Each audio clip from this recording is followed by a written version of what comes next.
नमस्कार, आप देख रहे हैं IBC 24। मैं हूं आपके साथ विजय कुमार पंड्या। मेरा मध्य प्रदेश में सबसे पहले चुनाव की बात। पिछले चुनाव में बीजेपी ने कथित तौर पर हर नागरिक के खाते में 15 लाख रुपए डालने का वादा किया था, लेकिन क्या आपको एक भी ऐसा शख्स मिला जिसके खाते में 15 लाख रुपए आ गए? यकीनन आपका जवाब नहीं होगा, लेकिन भोपाल में दिग्विजय सिंह का सामना एक ऐसे ही युवक से हो गया। फिर क्या हुआ, आप खुद ही देख लीजिए वीडियो। इसके खाते में 15 लाख रुपए आ गए, वो हाथ उठा दे। तुम्हारे खाते में आ गए? आ जाओ इधर आ जाओ। अकाउंट नंबर ले आओ तुम्हारा। हम तुम्हारा नागरिक अभिनंदन करेंगे, तुम्हारे खाते में 15 लाख रुपए आ गए। आ जाओ बेटा, इधर आ जाओ। तेरे खाते में मोदी जी ने 15 लाख रुपए भिजवा दिए। बोलो, बताओ। सर्जिकल स्ट्राइक करके मोदी जी ने आतंकवादियों को मारा। अरे 15 लाख रुपए आए कि नहीं आए? अरे सर्जिकल स्ट्राइक मारा, तेरे खाते में 15 लाख रुपए आए कि नहीं आए? अरे क्या बात करते हो? तेरे को रोजगार मिला क्या भाई? गुलाबी शर्ट, 15 लाख रुपए खाते में तेरे आ गए, तेरे को नौकरी भी मिल गई। इस खबर पर और ज्यादा बातचीत के लिए हमारे संवाददाता सुधीर दंडूतिया हमारे साथ जुड़ रहे हैं, उन्हीं से बातचीत करेंगे। सुधीर, 15 लाख का एक जुमला जो है उसे लेकर कांग्रेस हमेशा हमला करती है, लेकिन कहीं ना कहीं किरकिरी कांग्रेस की भी हो जाती है। जुमले को लेकर वोट मांगना दिग्विजय सिंह को भोपाल में तो भारी पड़ गया। बैरसिया का ये पूरा मामला है, जहां पर दिग्विजय सिंह आज प्रचार के लिए पहुंचे थे और 2 दिन बैरसिया में ही बिताने वाले हैं। और बैरसिया जो है बीजेपी का गढ़ माना जाता है। पिछली अगर बात करें तो 15 साल से बीजेपी के विधायक यहाँ से चुनाव जीत कर आ रहा है और ऐसे में दिग्विजय सिंह जब यहाँ चुनाव के लिए पहुंचे थे तो शायद किसान कर्ज माफी एक जो बड़ा मुद्दा था ग्रामीण क्षेत्रों में, उसकी आस लगाकर पहुंचे थे। जनता के बीच में जाने के बाद में दिग्विजय सिंह ने 15 लाख रुपए जो जुमला था एक, उसकी बात को दोहराया था और कहा था कि अगर कोई एक आदमी उनको मिलता है जिसके खाते में 15 लाख रुपए आए हो तो उसका नागरिक अभिनंदन करेंगे। पर इसी दौरान एक युवक ने हाथ उठाकर मंच की ओर दिग्विजय सिंह की आए। दिग्विजय सिंह ने उसको बाकायदा बुलाया और तस्वीरों में हमने देखा कि किस तरीके से एयर स्ट्राइक को लेकर जैसे ही पीएम मोदी की तारीफ इस युवक ने की, दिग्विजय सिंह और उनके कांग्रेस के जो समर्थक थे मंच से युवक को नीचे उतार दिया। वीडियो बहुत तेजी से वायरल हो रहा है, लगभग कुछ घंटे पहले का यह पूरा मामला है, पर लेकिन पूरे देश में इस वीडियो ने सुर्खियां बटोरी हैं। बीजेपी भी इस पूरे वीडियो को लेकर हमलावर है। सीधे तौर पर आरोप लगाया है कि लोकतंत्र की हत्या है, जिस तरीके से युवक को नीचे उतारा है। अगर पीएम की तारीफ अगर कोई कर रहा है किसी काम को लेकर तो दिग्विजय सिंह को इस बात को सुनना चाहिए, पर लेकिन जुमलेबाजी के साथ में प्रचार करना कहीं ना कहीं कांग्रेस के जो प्रत्याशी हैं भोपाल से दिग्विजय सिंह, उनको भारी पड़ता हुआ नजर आया भोपाल के बैरसिया में। विजय, शुक्रिया सुधीर इस तमाम बातचीत के लिए। तो दिग्विजय सिंह एक चुनावी सभा को संबोधित कर रहे थे। दिग्विजय सिंह के निशाने पर केंद्र की बीजेपी सरकार थी, जिसे वो बीजेपी के कथित तौर पर किए गए 15 लाख रुपए के वादे पर घेर रहे थे। उन्होंने पूछा कि जिसके खाते में 15 लाख रुपए आ गए हों वो हाथ उठा दे। तभी एक युवक ने हाथ उठा दिया। दिग्विजय सिंह ने उसे मंच पर बुला लिया और उससे पूछा कि क्या तेरे खाते में 15 लाख रुपए आ गए? इस पर युवक ने सर्जिकल स्ट्राइक का बखान कर दिया, जिसके बाद कांग्रेस नेताओं ने युवक को धक्के मारकर मंच से नीचे उतार दिया। इसके खाते में 15 लाख रुपए आ गए, वो हाथ उठा दे। तुम्हारे खाते में आ गए? आ जाओ इधर आ जाओ। अकाउंट नंबर ले आओ तुम्हारा। हम तुम्हारा नागरिक अभिनंदन करेंगे, तुम्हारे खाते में 15 लाख रुपए आ गए। आ जाओ बेटा, इधर आ जाओ। तेरे खाते में मोदी जी ने 15 लाख रुपए भिजवा दिए। बोलो, बताओ। सर्जिकल स्ट्राइक करके मोदी जी ने आतंकवादियों को मारा। अरे 15 लाख रुपए आए कि नहीं आए? अरे सर्जिकल स्ट्राइक मारा, तेरे खाते में 15 लाख रुपए आए कि नहीं आए? अरे क्या बात करते हो? तेरे को रोजगार मिला क्या भाई? गुलाबी शर्ट, 15 लाख रुपए खाते में तेरे आ गए, तेरे को नौकरी भी मिल गई। तो चुनाव का मौसम है, इस तरह की वीडियो और इस तरह की कॉमेडी आपको देखने को जरूर मिलेगी। आगे बढ़ते हैं। लोकसभा चुनाव को लेकर मध्य प्रदेश में प्रत्याशियों के नामांकन का सिलसिला जारी है। आज देश की सबसे हॉट सीट बनी लोकसभा भोपाल, और भोपाल लोकसभा क्षेत्र से बीजेपी प्रत्याशी साध्वी प्रज्ञा सिंह ठाकुर ने अपना नामांकन दाखिल किया। प्रज्ञा सिंह ने मुहूर्त के हिसाब से आज नामांकन भरा। साध्वी प्रज्ञा 11 पंडितों के साथ कलेक्ट्रेट ऑफिस पहुंची थी। इस दौरान पंडितों ने स्वस्ति वाचन भी किया। मंत्रोच्चार के साथ ही साध्वी ने नामांकन दाखिल करने की प्रक्रिया पूरी की और इस दौरान पूर्व मंत्री उमाशंकर गुप्ता और मौजूदा सांसद आलोक संजर भी मौजूद रहे। हालांकि साध्वी कल बी फॉर्म के साथ फिर से नामांकन दाखिल करेंगे। इससे पहले साध्वी का रोड शो भी होगा। पूर्व सीएम शिवराज सिंह इसमें शामिल होंगे। इधर भिंड सीट से बीजेपी प्रत्याशी संध्या राय ने भी अपना पर्चा भर दिया है। इस दौरान संध्या राय के साथ पूर्व सीएम शिवराज सिंह चौहान, बीजेपी उपाध्यक्ष प्रभात झा और पूर्व मंत्री नरोत्तम मिश्रा मौजूद रहे। वहीं ग्वालियर सीट से बीजेपी प्रत्याशी विवेक शेजवलकर ने भी अपना नामांकन फॉर्म भर दिया है। उनके साथ केंद्रीय मंत्री नरेंद्र सिंह तोमर और पूर्व मंत्री माया सिंह मौजूद रहे। नामांकन से पहले विवेक नारायण शेजवलकर ने शहर के प्रतिष्ठित अचलेश्वर मंदिर में पूजा अर्चना की। उसके बाद वो राजमाता विजयराजे सिंधिया और माधवराव सिंधिया की छतरी पर पहुंचे और पुष्प अर्पित किए। वहीं गुना में सिंधिया के खिलाफ चुनाव लड़ रहे बीजेपी प्रत्याशी केपी यादव ने भी अपना पर्चा भर दिया है। पर्चा भरने से पहले उन्होंने गुना में हनुमान टेकरी सरकार के दर्शन किए। मुहूर्त तो कौन था? आज मुहूर्त का था। क्या कहेंगे तमाम जो मामले चल रहे हैं? बस हो गया। पूछने की बात है क्या? क्या मुहूर्त में आए? हर दिन मुहूर्त है अच्छा और हर क्षण मुहूर्त है। अच्छा सर, ये विशेष कारण कुछ आज विशेष कारण रहा हो सर आज? नहीं, कोई विशेष कारण नहीं, पहले से ही तय था। ममता महिमा श्रद्धा राजमाता जी के समाधि पर मैंने दर्शन किए हैं। हमारे ग्वालियर के पूर्व सांसद स्वर्गीय माधवराव सिंधिया जी की समाधि पर मैंने श्रद्धासुमन अर्पित किए। मेरे पूज्य पिताश्री स्वर्गीय शेजवलकर जी की प्रतिमा का पर माल्यार्पण श्रद्धासुमन अर्पित कर शीतला साई जी को नमन कर मैं चुनाव का पर्चा भरने जाऊँगा। श्री विवेक शेजवलकर जी ने आज अपना नामांकन दाखिल किया है। चुनावी युद्ध की कार्रवाइयां प्रारंभ हो गई हैं और देश भर में सारा वातावरण मोदी जी के इर्द गिर्द घूम रहा है। गुना में टेकड़ी महाराज के दर्शन करके अब हम एक नेक काम के लिए निकल रहे हैं। हमें इतनी ऊर्जा मिली हमारे ईश्वर से, हमारे बड़ों से, कि निश्चित ही हम कामयाब होंगे। मुख्यमंत्री कमलनाथ का धुआंधार प्रचार जारी है। आज उन्होंने बैतूल लोकसभा क्षेत्र की पाताखेड़ा में सभा की और इस दौरान उन्होंने कांग्रेस प्रत्याशी रामू टेकाम के लिए वोट मांगे। साथ ही पीएम मोदी और बीजेपी पर जमकर निशाना साधा। कमलनाथ ने कहा है कि उनकी सरकार को बने 100 दिन हुए हैं, लेकिन बीजेपी आरोप लगा रही है कि इतने दिन में कुछ नहीं हुआ। सीएम कमलनाथ ने कहा कि सरकार को 200 दिन और 300 दिन होने पर भी बीजेपी यही कहेगी, क्योंकि बीजेपी को झूठ बोलने की आदत हो गई है। सीएम कमलनाथ ने रोजगार के मुद्दे पर केंद्र सरकार को घेरा। उन्होंने कहा कि बीजेपी ने अच्छे दिन का वादा किया था, लेकिन अच्छे दिन बीजेपी के लोगों के आए जिनके पास कुछ नहीं था और 4-4 गाड़ियां लेकर घूम रहे हैं। इधर सीएम कमलनाथ की सभा में कांग्रेस के बागी और पूर्व मंत्री प्रताप सिंह की पार्टी में वापसी हुई। वहीं भाजपा के पूर्व नगर पालिका अध्यक्ष मनोज बीते, गोंगपा के राकेश महाले और भाजपा के एक जनपद सदस्य ने कांग्रेस का दामन थामा। मुख्यमंत्री कमलनाथ ने इन सभी का स्वागत किया।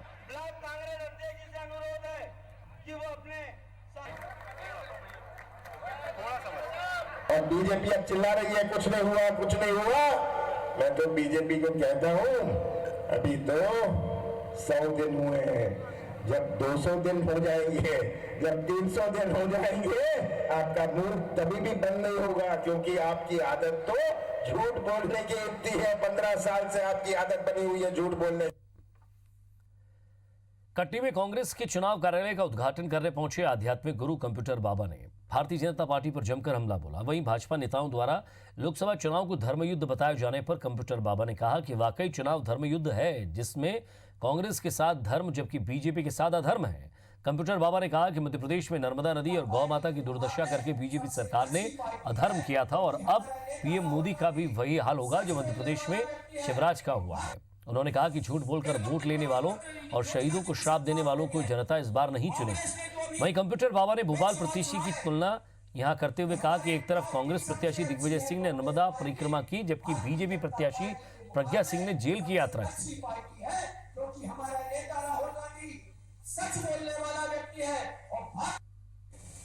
मुक्ति प्रमाण पत्र योजना की प्रशंसा हो रही है। कांग्रेस ने जो भी, कांग्रेस के पास धर्म है और बीजेपी के पास अधर्म है। अब ये जनता तय करेगी कि धर्म को जिताना है कि अधर्म को। हमारी गौ माता की दुर्दशा कर दी इन्होंने, इसीलिए मध्य प्रदेश की जनता ने इन्हें बाहर कर दिया और कांग्रेस पार्टी को यहाँ सरकार बनाने में अपना सहयोग प्रदान किया है। पूर्व सीएम शिवराज सिंह चौहान ने ग्वालियर में बीजेपी प्रत्याशी विवेक शेजवलकर के पक्ष में प्रचार और जनसभा को संबोधित किया। शिवराज ने राहुल गांधी पर जमकर निशाना साधते हुए कहा कि राहुल कुटुंब भ्रष्टाचारी हैं जो पीएम मोदी के लिए निम्न भाषा का इस्तेमाल करते हैं। शिवराज ने कहा कि राहुल गांधी की स्थिति 5 से 10 साल के बच्चे जैसी हो गई है। शिवराज ने यह भी कहा कि कांग्रेस में झूठ बोलने की प्रतिस्पर्धा चल रही है कि राहुल और कमलनाथ में से कौन ज्यादा झूठ बोलता है। शिवराज के साथ नरेंद्र सिंह तोमर, प्रभात झा और जयभान सिंह पवैया भी मौजूद रहे।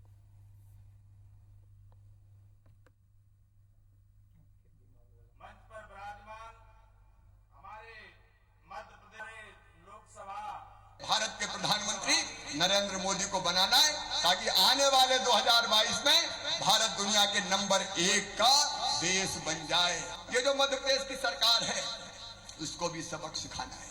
झूठे सच्चे वादे देके आ गई, कर्ज माफ करेंगे, बेरोजगारी भत्ता देंगे, रोजगार देंगे, पेंशन बढ़ाएंगे, लेकिन अब जनता को खा रही है। बीजेपी युवा मोर्चा के पूर्व प्रदेश अध्यक्ष धीरज पटेरिया जल्द कांग्रेस की सदस्यता लेंगे। धीरज बीजेपी राष्ट्रीय कार्यकारिणी के सदस्य भी रह चुके हैं। धीरज पटेरिया ने विधानसभा चुनाव में बीजेपी से बागी होकर निर्दलीय चुनाव लड़ा था। जबलपुर उत्तर सीट से धीरज ने निर्दलीय चुनाव लड़ा था। धीरज को 32,000 से ज्यादा वोट मिले थे, जिसका असर यह हुआ था कि इस सीट से शिवराज सरकार के मंत्री शरद जैन करीब 500 वोटों से चुनाव हार गए थे। धीरज ने कहा कि जबलपुर के विकास के मुद्दों पर वो कांग्रेस के प्रत्याशी विवेक तनखा का साथ दे रहे हैं और कल कांग्रेस के राष्ट्रीय अध्यक्ष राहुल गांधी की सभा में अपने समर्थकों के साथ कांग्रेस की सदस्यता लेंगे।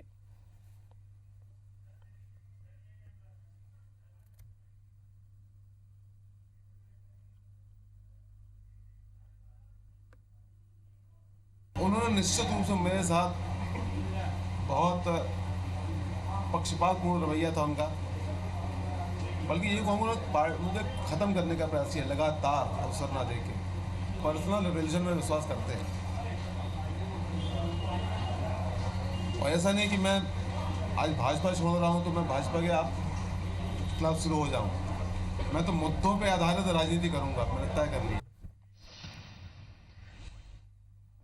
चौकीदार चोर है वाले बयान पर सुप्रीम कोर्ट में माफी मांगने के बाद कांग्रेस अध्यक्ष राहुल गांधी पर सियासत जारी है। मध्य प्रदेश बीजेपी अध्यक्ष राकेश सिंह ने राहुल गांधी पर पलटवार किया है। राकेश सिंह ने कहा है कि राहुल गांधी के माफीनामे के बाद यह साबित हो गया है कि कांग्रेस झूठ की राजनीति करती है। राकेश सिंह ने कांग्रेस पर हमला बोलते हुए कहा कि देश में आजादी के बाद से जितने रक्षा सौदे हुए हैं उनमें कांग्रेस ने कमीशनखोरी की है और कांग्रेस खुद भ्रष्टाचार की जननी है। राकेश सिंह ने कहा कि सुप्रीम कोर्ट के कड़े रुख के बाद राहुल गांधी डर गए थे, इसलिए उन्होंने अपने बयान को वापस लिया और माफी मांग ली।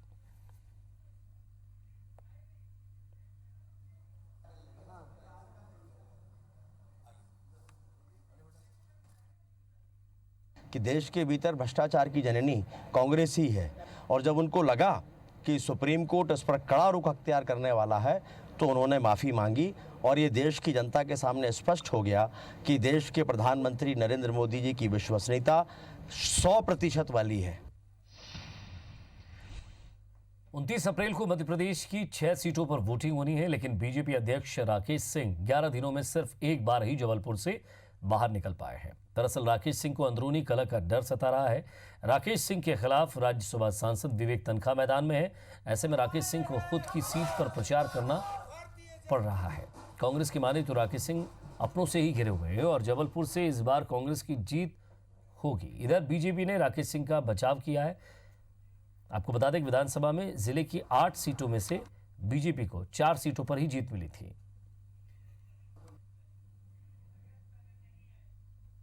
अगर राकेश सिंह जी उतने ही मजबूत हैं जितने कमलनाथ जी छिंदवाड़ा में मजबूत हैं, तो राकेश सिंह जी को ऐसी क्या जरूरत पड़ रही है कि गांव-गांव बस्ती-बस्ती जाके वे स्वयं से प्रचार कर रहे हैं। साफ तौर पे वे भाप चुके हैं। प्रदेश अध्यक्ष के तौर पे जो उनको उनकी पार्टी ने जवाबदारी दी है उसको छोड़ते हुए वे सिर्फ अपनी सीट बचाने में लगे हुए। कार्यकर्ताओं ने उनको आश्वस्त किया था कि आने वाले समय में भारतीय जनता पार्टी का प्रत्येक कार्यकर्ता स्वयं राकेश सिंह जी और नरेंद्र मोदी जी बनकर चुनाव लड़ेगा और उस स्ट्रेटेजी के तहत लगातार हमारे कार्यक्रम हो रहे हैं। तो मुझे लगता है कि जहां भी पार्टी की आवश्यकता प्रदेश स्तर पर, राष्ट्रीय स्तर पर तय हो रही, उस पर लगातार राकेश सिंह जी काम कर रहे हैं।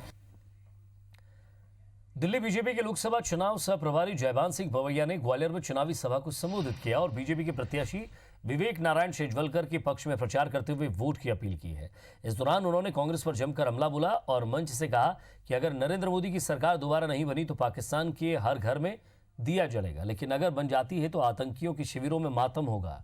इसके साथ ही पवैया ने कहा कि अगर कोई पाकिस्तान के कराची में मोदी मुखौटा लगाकर चला जाए तो कराची के बाजारों में शटर गिर जाएंगे, लेकिन कांग्रेस की मानसिकता आतंकवाद को लेकर दोहरी है। ग्वालियर लोकसभा के मंच पर विराजमान हमारे लोकसभा और ये बाएं हाथ की ओर जो पंडाल है उसमें तो ऐसा लग रहा था कि भाजपा कार्यकर्ताओं में कोई बांग्लादेशी भी घुसकर बैठ गए।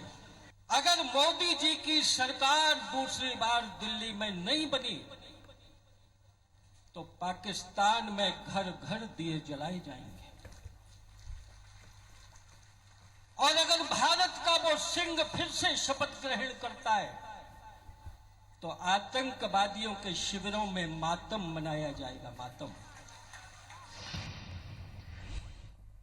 इधर पिछले चुनाव में बीजेपी ने कथित तौर पर हर नागरिक के खाते में 15 लाख रुपए डालने का वादा किया था, लेकिन क्या आपको एक भी ऐसा शख्स मिला जिसके खाते में 15 लाख रुपए आ गए हो?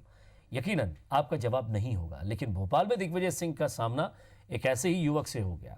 फिर क्या हुआ, आपको एक वीडियो दिखाते हैं। इसके खाते में 15 लाख रुपए आ गए वो हाथ उठा दे। तुम्हारे खाते में आ गए? आ जाओ इधर आ जाओ। अकाउंट नंबर ले आओ तुम्हारा, हम तुम्हारा नागरिक अभिनंदन करेंगे। तुम्हारे खाते में 15 लाख रुपए आ गए। आ जाओ बेटा, इधर आ जाओ। तेरे खाते में मोदी जी ने 15 लाख रुपए भिजवा दिए।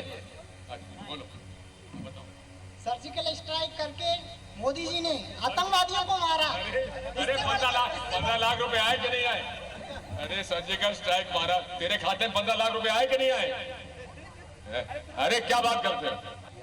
तेरे को रोजगार मिला क्या भाई? गुलाबी शर्ट, 15 लाख रुपए खाते में तेरे आ गए, तेरे को नौकरी भी मिल गई। तो दरअसल दिग्विजय सिंह एक चुनावी सभा को संबोधित कर रहे थे। दिग्विजय सिंह के निशाने पर केंद्र की बीजेपी सरकार थी, जिसे वो बीजेपी की कथित तौर पर किए गए 15 लाख रुपए देने के वादे को घेर रहे थे। उन्होंने पूछा कि जिसके खाते में 15 लाख रुपए आ गए हो वो हाथ उठा दे। तभी एक युवक ने हाथ उठा दिया। दिग्विजय सिंह ने उसे मंच पर बुला लिया और उससे पूछा कि क्या तेरे खाते में 15 लाख रुपए आ गए। उस युवक से उसका अकाउंट नंबर मांगते हुए नागरिक अभिनंदन करने की बात कही गई। वो भी निडरता के साथ मंच पर पहुंच गया, जिसे दिग्विजय सिंह ने माइक थमा दिया। माइक थामते ही युवक ने मोदी की तारीफ में कसीदे पढ़ते हुए कहा कि मोदी ने सर्जिकल स्ट्राइक कर आतंकवादियों को मारा। युवक आगे कुछ और कह पाता इससे पहले ही दिग्विजय सिंह के समर्थक ने उसे मंच से धक्का मारकर नीचे उतार दिया। 15 लाख रुपए खाते में तेरे आ गए, तेरे को नौकरी भी मिल गई। और इसी के साथ फिलहाल इस बुलेटिन में इतना ही। नमस्कार।